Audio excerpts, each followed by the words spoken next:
And unfortunately, it is something we talk a lot about, the rising number of domestic violence cases in Prince George's County. We know domestic violence can leave emotional and physical scars, and tonight, one council member is taking action to hopefully ease some of that pain. Lionel Donovan shows us how she's using her own story to help others. Helping domestic violence survivors is a deeply personal campaign for Prince George's County Councilwoman Krystal Oriadha.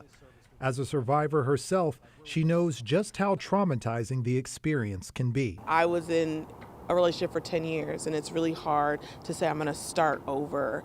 And will people believe me? And will people support you? Yet even after moving on, she says memories of that trauma resurface whenever she sees her scars in her reflection.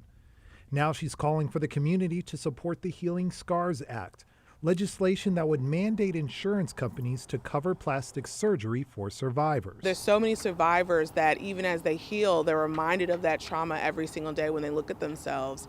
And so we want to make sure that we give all the resources that they need to heal. Oriadha says one of the benefits of the legislation is that while it expands services, it doesn't come at the expense of Maryland's taxpayers. All we're doing is allowing another service, just like when you have insurance and you go to the doctor for a cold or you go to get any type of surgery done. It makes plastic surgery for domestic violence cases a coverage that's included in your insurance. County leaders say domestic violence cases have been on the rise since the pandemic. Between 2023 and now, cases have risen 13%. We are still getting thousands of protective orders issued monthly here in Prince George's County, so we know that this is still an issue. Despite the rise, Oriadha hopes this legislation will give the county one more tool to help survivors recover and heal. Oriadha told me that she's working with State Delegate Ashanti Martinez to have this initiative ready to present to the state legislature when it reconvenes in January.